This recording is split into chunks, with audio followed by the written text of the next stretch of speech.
Buen día, trataremos el día de hoy acerca de la organización funcional del cuerpo humano. Aquí vemos que hay distintos niveles de organización estructural del cuerpo humano. Están en orden desde el más simple hasta el más complejo. Tenemos primero un nivel químico, luego en segundo lugar un nivel celular, tercero un nivel tisular, cuarto un nivel orgánico, quinto un nivel de aparatos y sistemas y en sexto lugar el nivel del individuo o del organismo. Hablando del nivel químico, este corresponde al nivel más inferior o simple y se refiere a que el cuerpo está formado por átomos como el oxígeno y el nitrógeno y moléculas como las proteínas, los lípidos y las proteínas. El nivel celular se refiere a que el organismo está formado por células, las cuales pues ya estudiamos en el tema anterior. Luego pasamos al nivel tisular hístico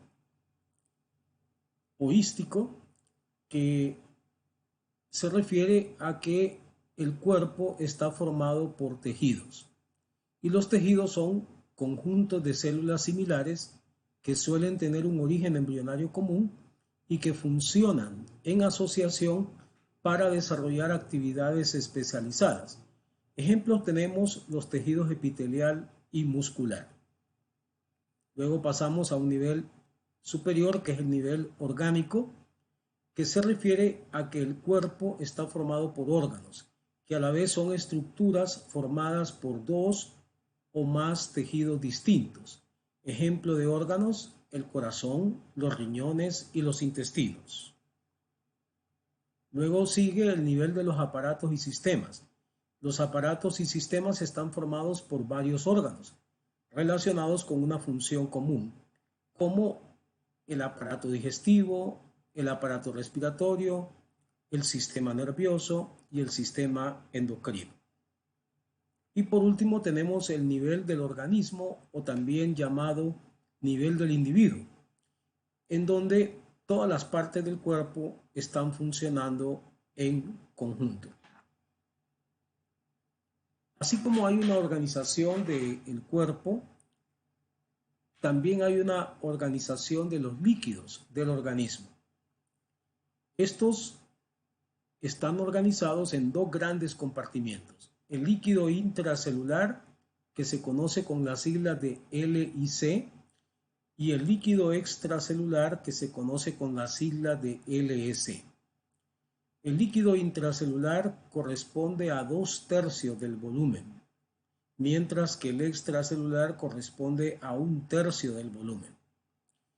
En el líquido intracelular L y C existe mayor concentración de potasio, de magnesio, de fosfato y de sulfato, comparado con el líquido extracelular. Además, también tiene una abundante concentración de proteínas, las cuales se encuentran en forma de aniones, es decir, de iones con carga negativa. El líquido extracelular se caracteriza por tener una mayor concentración de sodio, de cloruro, de calcio y de bicarbonato comparado con el líquido intracelular. Tiene una concentración muy baja, que es despreciable, de proteínas, excepto en el plasma, que forma parte del líquido extracelular, donde hay una gran concentración de proteínas. Aquí vemos gran parte de lo que hemos dicho anteriormente, o lo más importante, en un esquema. Esto representa la célula, de la cual vemos la membrana celular, que separa precisamente los dos compartimientos del líquido, el líquido extracelular afuera y el líquido intracelular adentro de la célula. También observamos el núcleo y el citoplasma. Aquí vemos entonces que en cuanto a volumen, el líquido extracelular tiene una tercera parte del volumen y el intracelular tiene 2/3 partes. O sea que hay más volumen de agua dentro de las células que el que hay fuera de las mismas.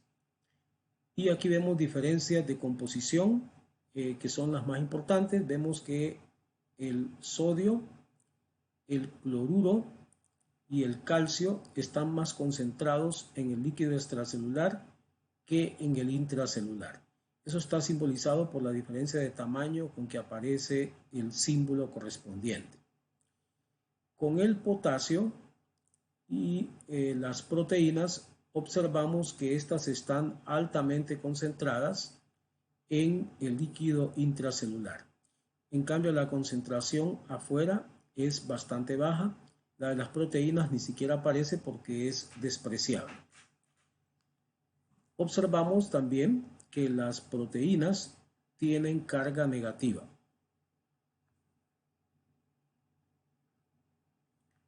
El líquido extracelular se divide a la vez en varios subcompartimientos, que son los siguientes: el líquido intersticial, el plasma de la sangre, el líquido cefalorraquídeo, conocido con la sigla de LCR, el líquido intraocular, el líquido del tejido conectivo denso, el líquido de los huesos, el líquido en el tubo digestivo y el líquido de las cavidades potenciales, que son la cavidad peritoneal, la cavidad pleural, la cavidad pericárdica y la cavidad sinovial que se encuentra en las articulaciones. Pasamos a estudiar ahora algunas unidades que son usadas para expresar las concentraciones de moléculas en diferentes tipos de líquidos, como por ejemplo en el caso de los sueros. Tenemos que estas unidades son el mol, que se representa con una letra M mayúscula, el osmol, que se representa con una O mayúscula y luego una S y una M minúscula, y el equivalente, que se representa con una letra E mayúscula y una Q minúscula. Y luego también tenemos la milésima parte de cada una de ellas, que son correspondientemente el milimol, MM, el miliosmol, MOSM, y el miliequivalente, MEQ. Pasamos a estudiar cada una de estas unidades, comenzando con el mol y el milimol. Un mol se define como el peso molecular expresado en gramos de una sustancia. Ejemplos: ¿a cuánto equivale un mol de glucosa? Pues bueno, lo que hay que saber es cuál es el peso molecular de la glucosa, y es de 180 daltons.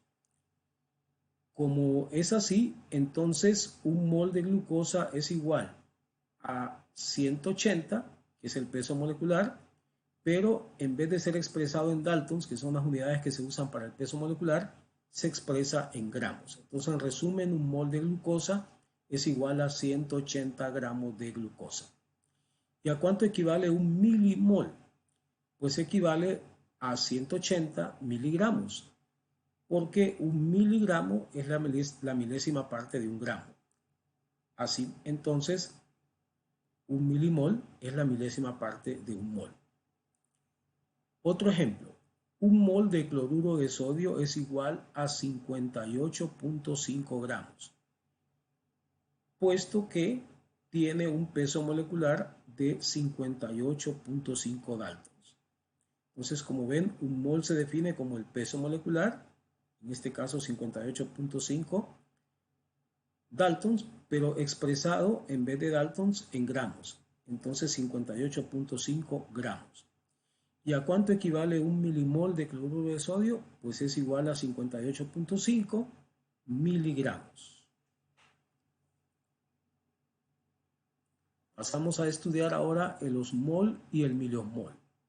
Un osmol es igual al peso molecular expresado en gramos para una sustancia que no se disocia, y es igual al peso molecular expresado en gramos dividido por el número de partículas en que se disocia cada molécula de la sustancia si ésta se disocia.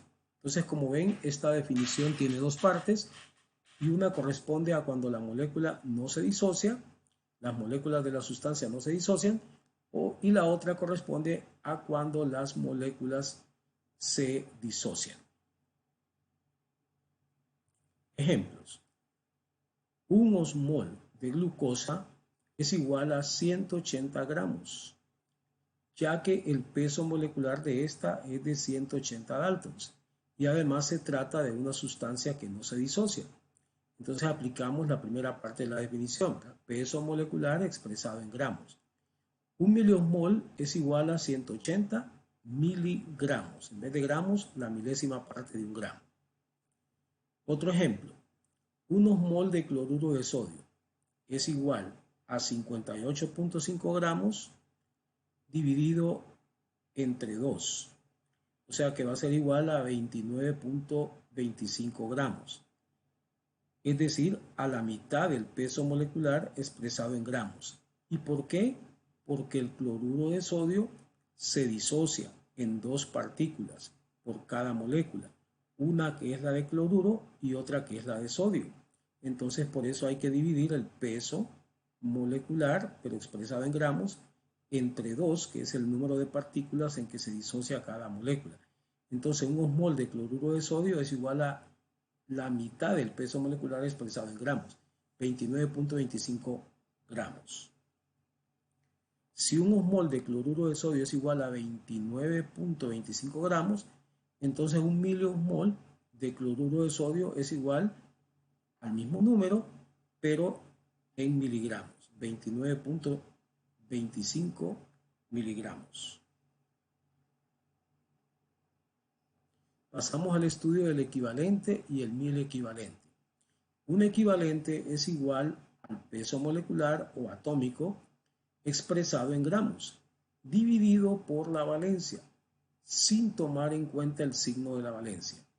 Esta unidad, equivalente y mil equivalente, se utiliza para moléculas iónicas, es decir, para moléculas que tienen carga. Ejemplos. Un equivalente de sodio, el cual tiene un peso atómico de 23 daltons, es igual a 23 gramos dividido por la valencia, que es más 1. Es decir, es igual a 23 gramos. O sea, 23 entre 1 igual a 23 y expresado en gramos en vez de daltons. Un equivalente de sodio es igual entonces a 23 gramos dividido entre 1, que es la valencia, igual a 23 gramos. Un miliequivalente de sodio es igual a 23 miligramos.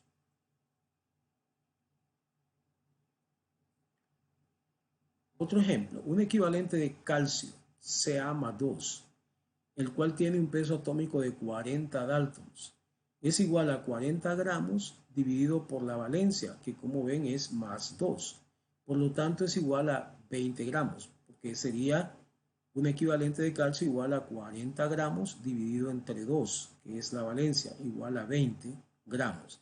Siempre gramos en vez de daltons. Y un miliequivalente de calcio es igual a 20 miligramos. Hablamos ahora acerca de lo que es la homeostasis. Claudio Bernard desarrolló la idea de que los procesos fisiológicos funcionan para mantener la constancia del ambiente interno del organismo.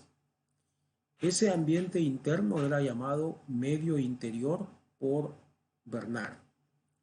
Walter Cannon, que vivió del año 1871 a 1945, fisiólogo norteamericano, acuñó o inventó el término homeostasis en el año de 1929 para describir los procesos autorreguladores mediante los cuales se mantiene la constancia del ambiente o medio interno, al que se refería Claudio Bernard, que en la actualidad podemos decir que se refiere al líquido extracelular en el cual están las células.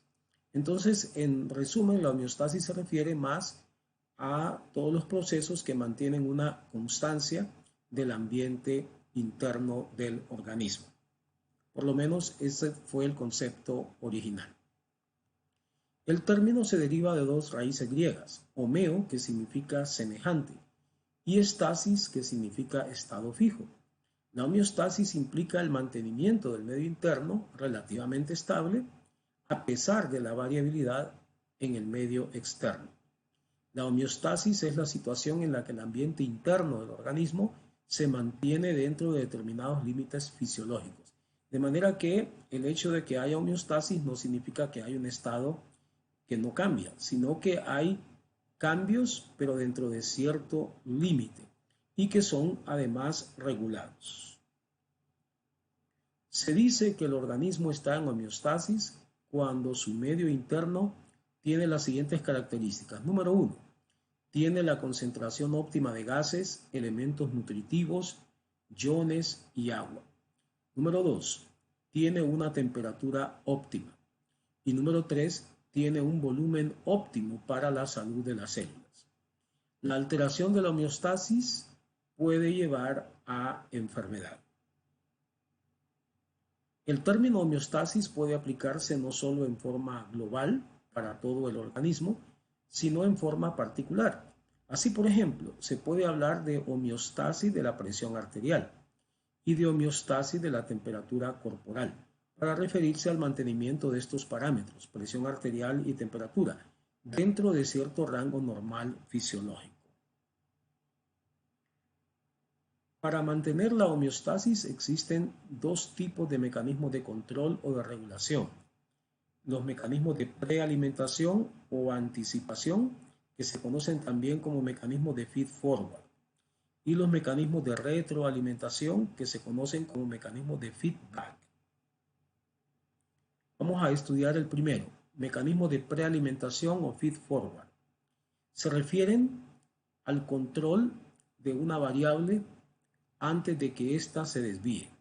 Ejemplo, en el inicio de un ejercicio se estimulan las funciones circulatoria y respiratoria, de manera que no se produce ninguna variación en la presión parcial de oxígeno en la sangre arterial, conocida como PaO2, aunque el consumo de oxígeno aumente en los tejidos como consecuencia del ejercicio. Es decir, cuando se hace ejercicio, se consume más oxígeno. Eso podría ser entonces que se pueda entrar en una deficiencia de oxígeno.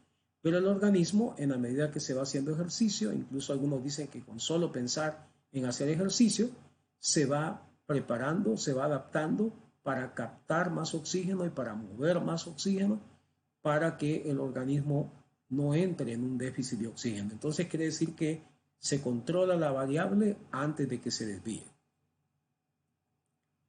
Pasamos a estudiar el mecanismo de retroalimentación conocido como feedback. Esto se refiere a un ciclo de acontecimientos que implican la transmisión constante de información acerca del estado de una situación hacia un centro de control y a la vez la transmisión de información desde este centro de control para ajustar el estado de la situación dentro de ciertos límites fisiológicos.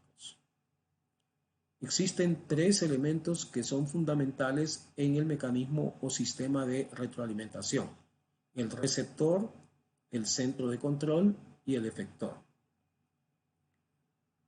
El receptor capta información que transmite al centro de control.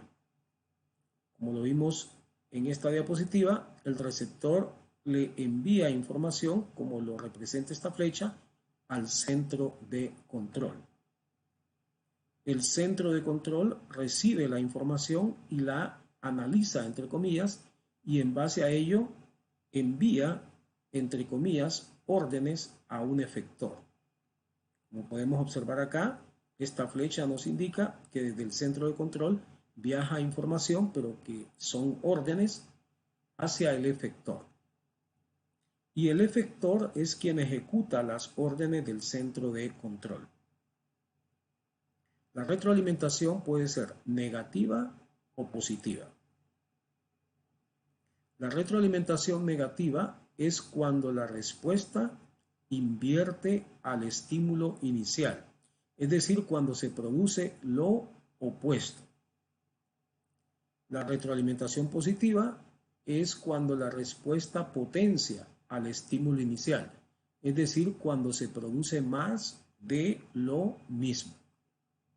Ejemplos. Un ejemplo primero de retroalimentación negativa. Cuando la temperatura ambiente se eleva, esto es detectado por receptores de calor en la piel, los que a su vez, a través de una vía nerviosa, informan al hipotálamo, que funciona como el centro de control. Le informan del aumento de temperatura ambiental, que a la vez tiende a su vez a elevar la temperatura corporal. Esta elevación de la temperatura corporal que se podía producir al inicio, aunque muy levemente o ser como una tendencia, es lo que se va a considerar en este caso el estímulo inicial. Entonces, el hipotálamo, al recibir esa información, ordena, entre comillas, entonces, por medio de una vía nerviosa, a las glándulas sudoríparas, que van a actuar como los efectores, que produzcan más sudor. Y al aumentar la sudoración, se produce más pérdida de calor desde el cuerpo, lo que tiende a bajar la temperatura. Y esta baja de la temperatura sería la respuesta. Entonces, el estímulo inicial consiste en un aumento de la temperatura corporal o una tendencia a ese aumento, y la respuesta es lo contrario, es más bien una disminución o si no una tendencia a bajar la temperatura. Entonces ven cómo la respuesta invierte al estímulo inicial o se produce al final pues lo opuesto a lo que se produce al inicio. Esto sería entonces un ejemplo de retroalimentación negativa. Con respecto a la retroalimentación positiva, cuando se inicia el trabajo de parto con contracciones débiles del músculo liso del útero, esto empuja al niño hacia el llamado canal del parto. Entonces la cabeza, que es lo que usualmente primero se expulsa durante un parto, presiona el cuello uterino y comienza a distenderlo. Esta distensión se considerará en este ejemplo como el estímulo inicial, o sea, distensión del cuello sería el estímulo inicial. Luego la distensión estimula receptores de distensión ubicados en el mismo cuello uterino, los que a través de una vía nerviosa informan al hipotálamo, que actuará como centro de control. Le informan al hipotálamo acerca de la distensión. Pero ¿qué ocurre después? El hipotálamo ordena, entre comillas, entonces a la neurohipófisis, que es el lóbulo posterior de la hipófisis, que secrete, o sea, que libere hacia la sangre, más la hormona oxitocina. Esto eleva los niveles en sangre de esta hormona y cuando la oxitocina actúa en el útero produce una contracción más fuerte del músculo liso. El músculo liso del útero estaría actuando en este caso como el efector. Con esto se empuja más al niño hacia el canal del parto y entonces la cabeza del niño distiende más al cuello uterino.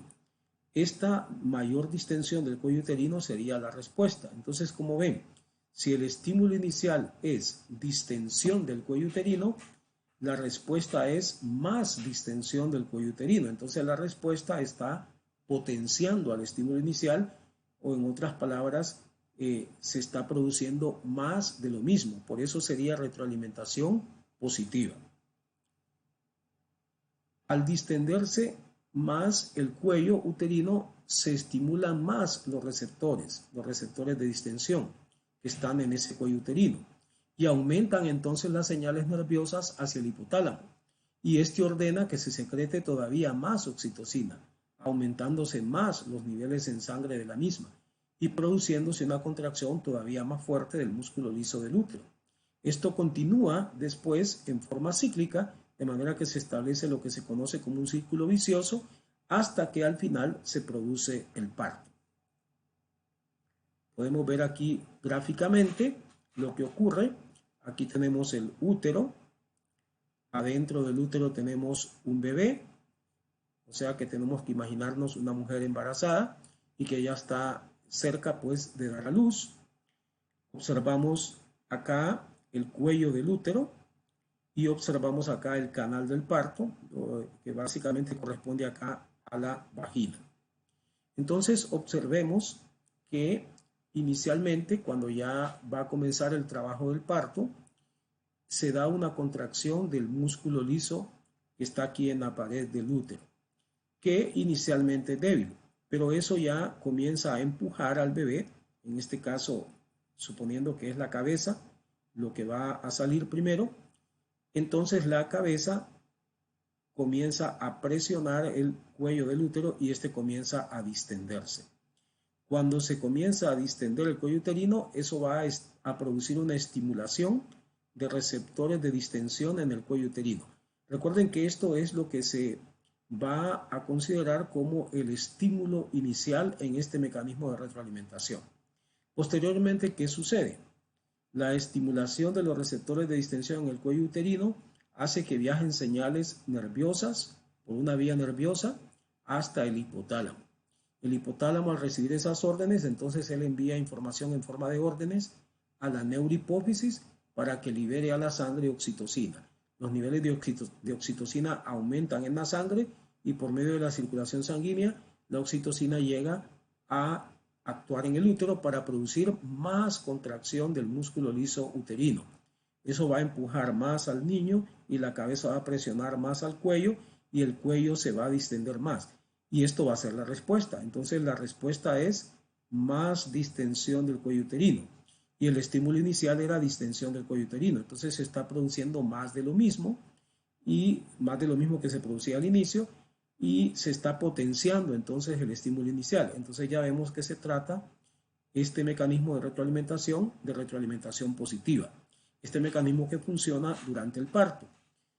También es importante que visualicemos que una vez que se ha producido más distensión del cuello uterino, eso va a provocar más estimulación de los receptores de distensión en el cuello uterino. Entonces, más señales nerviosas van a viajar al hipotálamo, más órdenes para la neurohipófisis para que se libere oxitocina, más oxitocina en la sangre y así la oxitocina va aumentando cada vez que se va repitiendo este ciclo y más contracción del músculo liso uterino cada vez, más presión en el cuello del útero y el cuello del útero se va distendiendo más y más y se va dilatando. Cuando ya alcanza 10 centímetros ya ocurre la salida del bebé y ocurre entonces el parto. Bien, con esta diapositiva concluimos este tema. Hasta la próxima.